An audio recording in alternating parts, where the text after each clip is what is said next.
In South Africa's political and legal world, few names stir as much controversy and curiosity right now as Louis Liebenberg.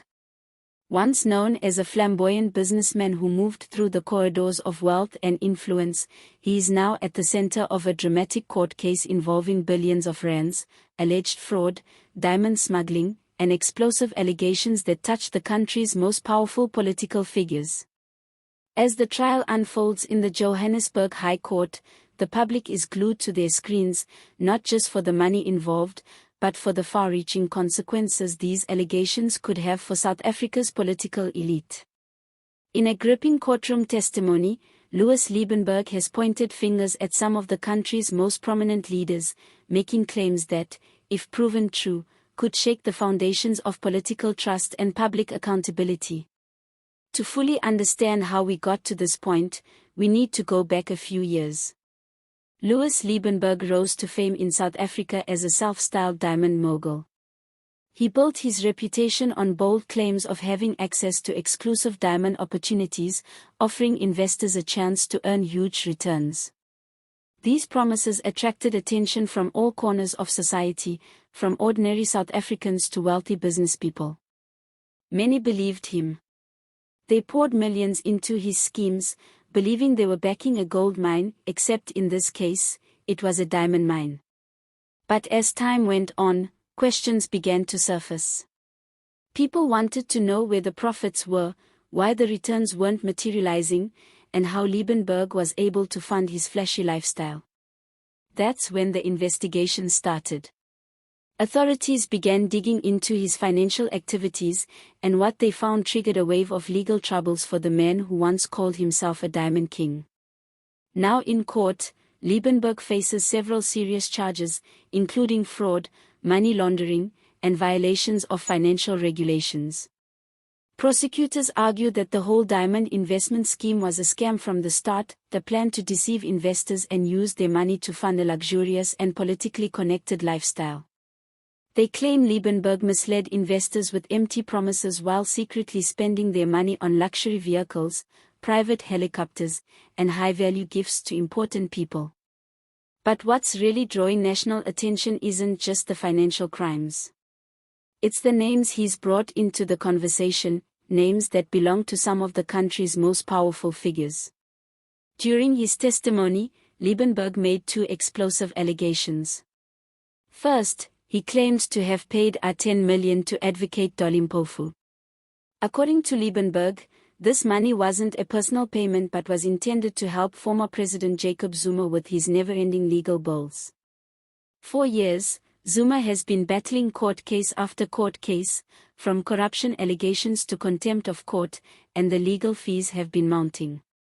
If Liebenberg's claim is true, it raises serious questions about who has been funding Zuma's legal fights and whether those funds came from legitimate sources. As of now, Mpofu hasn't confirmed or denied the payment, and Zuma's team has remained silent. But the silence speaks volumes, and the public is eager to hear whether this financial connection will be clarified as the trial continues. The second major allegation is even more surprising. Liebenberg claimed he handed over expensive diamonds to the wife of Deputy President Paul Mashatile. He alleges these meetings were private and that the diamonds were not gifts of affection but tools of influence. According to Liebenberg, the intention behind these gifts was to secure political protection as his business dealings came under increasing scrutiny. While the Deputy President's office has not released an official response, insiders close to Moshettile have called the claims outrageous fabrications. Whether this is an act of desperate deflection or a startling confession is still up for debate, but one thing is clear, the courtroom drama has taken on a life of its own, and every word spoken is now under the microscope. Liebenberg's accusations have added another layer of complexity to an already complicated case. On one hand, we have a man accused of running a massive fraudulent scheme. On the other, we have that same man exposing what he says is a deep web of political connections and financial transactions involving some of the most powerful individuals in South Africa. This mix of high-stakes finance, political controversy, and courtroom suspense has turned the trial into one of the most closely watched legal battles in recent memory. Legal analysts say that while these allegations alone are not enough to convict or implicate other figures, they could lead to new investigations if authorities decide to follow the trail of money and diamonds. What makes this case even more interesting is the broader political context. South Africa is currently going through a difficult period. Trust in government institutions is low, corruption scandals continue to emerge, and the public is growing more frustrated with the lack of accountability at the highest levels. This trial, with its allegations involving names like Zuma, Mpofu, and Moshettile, only adds fuel to the fire. If even some of Liebenberg's claims are proven true, it could trigger a wave of political consequences, not only for those named directly but for the entire system that allowed such alleged dealings to take place in the shadows. As the trial continues, more witnesses are expected to take the stand. The defense is preparing for a tough cross-examination of key witnesses, and Liebenberg himself will likely face more questions about his claims and his past. The court will have to determine whether Liebenberg's allegations are credible or simply a distraction aimed at shifting blame and avoiding prison time. Looking ahead, several outcomes are possible. If the court finds Liebenberg guilty of fraud and money laundering, he could face a lengthy prison sentence, and authorities may move to recover the lost funds through asset seizures. But if his allegations lead to further investigations, we might also see legal pressure placed on high-profile political figures.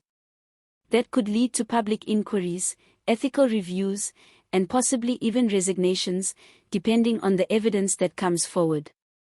Alternatively, if his claims are dismissed as lies, it could damage his defense further and solidify the case against him. In the end, the Louis Liebenberg trial is not just about one man's downfall. It's a reflection of a wider struggle in South African society, a struggle between truth and deception, between justice and influence, and between the promises of democracy and the realities of power. It forces us to ask hard questions: how deep does corruption go?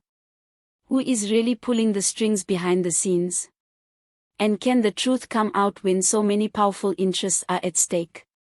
Thank you for watching this in-depth breakdown of the Louis Liebenberg trial and the shocking claims made in court. If you found this video informative, make sure to hit the like button, subscribe to the channel for more updates on South African politics and legal developments, and don't forget to leave a comment below. What do you think of Liebenberg's allegations? Do you believe his claims about Mpofu and Mashattile's wife? Should further investigations be opened? Let us know your thoughts, and as always, thank you for being part of this growing community.